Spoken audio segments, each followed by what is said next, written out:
Hall, who of course ran for president last year, and former Oklahoma Republican Congressman Ernest Istook, who's now with the Conservative Heritage Foundation, a longtime supporter he has been of the war on drugs. Gentlemen, welcome to you both. Congressman Paul, let me start with you on this. You saw the president earlier. He doesn't seem particularly inclined to legalize marijuana, but for years you have been advocating that the federal government do just that. Make your case.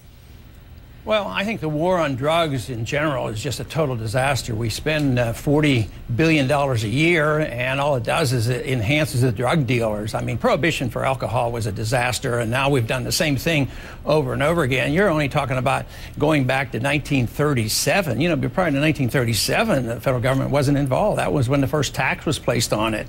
And I just think that the states that legalize it, if any conservative ever considered states' rights, they ought to under these conditions, because these states legalize it. I'm a physician, and I can vouch for the fact that some very sick people benefit from marijuana. Sick people that have AIDS and cancer can use marijuana and benefit by it. And then compassionate conservatives come along and they arrest them under federal law. They overrule state law, and they put sick people in prison for this.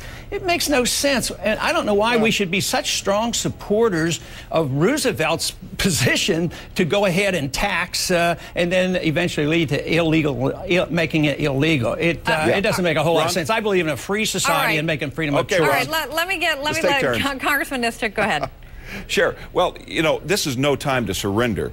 In the last 8 years, our efforts to enforce and educate people have brought down the teenage use of marijuana by 25%. That's a significant reduction. That hasn't been mentioned before, but it should be. When you're talking about so-called medical marijuana, the substance THC is actually already available in prescription form. It's a prescription drug called Marinol.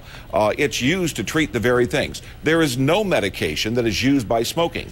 In fact, marijuana smoke has 4 times the tar of tobacco smoke. It has some 400 harmful substances in it. So, you know, don't tell me you need marijuana for medical purposes. And don't tell me that the cost is measured by only the cost of drug enforcement. Look at the broken homes, look at the lost jobs, look at the consequences of drug legalization generally. Now, Ron has not mentioned, but he said before, he doesn't just want to legalize marijuana, he wants to legalize drugs, period, which makes it all the more possible for marijuana to be a gateway drug to harder drugs like cocaine, opium, heroin, and so forth. All right. I'm going to let you respond to that, Congressman Paul, but I want to, with both of you, just bring the question back to the issue of violence on the border, because it's where our focus is right now, given what's happening in Mexico. And Congressman Paul, you're from Texas. You're right there on the Mexican border in your district. If marijuana were to be legalized, what would change?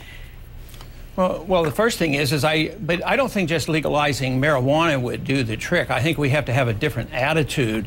I think Ernie just doesn't have a whole lot of respect for the Constitution, because prior to 1937, none of these... Supreme Court's ruled on this issue already, and your side lost. Congressman, if you could just go back to the question I asked, which was about the violence on the border, given where you live. Yes, what would it mean? I really give think us a sense for how life would change. I think the border wars going on right now is related to drugs, just as the wars went on in Chicago and other cities when Al Capone controlled everything. So you want the killings. There were a lot of killings back with Prohibition. I mean, if people want to really, you know, stop some violence and bad drugs and stop cigarettes and stop alcohol, but we don't do that. It's not just drugs. But what we do is we combined in this problem. It is, but the whole... Ron, I used to handle the funding for the Customs Service. The same people that run the drugs and the guns are also running the illegal immigrants. They're smugglers, pure and simple. And all of these things about border enforcement and enforcement against illegal immigration, did you have any of that? Drugs all go together. Did you have any of that before the war on drugs? No. How do you think the Taliban? How do you think the Taliban exists? Ron, let's not surrender. Let's not surrender and subject. Do we need new intoxicants in our society? Why do you surrender to the don't want to obey the Constitution? If you want regulations, the Supreme if you Court want ruled regulations, 5 years ago why don't that you? The federal law supersedes any state law on marijuana. It said yeah, well, that is the case, but that's not the way the Constitution. Decision. Now, you know, I just don't think there's any benefit to just trying to talk over somebody. If somebody wants to ask me a question, I'll answer it, but I'm not going to try to fuss and outshout somebody.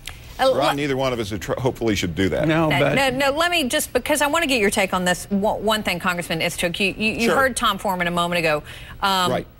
He sort of addressed this, and we have a separate issue here. The Bush administration, basically they had a zero tolerance policy on marijuana, including medical marijuana. They did raids, they did prosecutions, but the Obama administration has recently announced they're not going to do that, not follow that same policy. Where do you stand on this? Do you think that's a mistake? It's a huge mistake, because you're sending a mixed message. If you say, if Barack Obama wants to have it both ways, and he's not the only politician that does this. I respect Ron Paul's attitude that he clearly says he wants to legalize these drugs. At least he's giving a clear message. Barack Obama, on the one hand, says don't legalize it, but on the other hand, I'm not going to enforce the law. The Supreme Court ruled, it was in the Wright decision 4 or 5 years ago, that state medical marijuana laws are subject to the federal law that says you cannot have medical marijuana. So we've had a clear ruling, but now the whole waters are being muddied. It's the mixed messages that causes problems in trying to enforce the drug laws and lead to the violations that we're seeing. All right, gentlemen, I wish we had more time. I know there's so much to talk about on this front. I really appreciate both of you coming on. Congressman Paul, Congressman Istuk, thank you for your time tonight.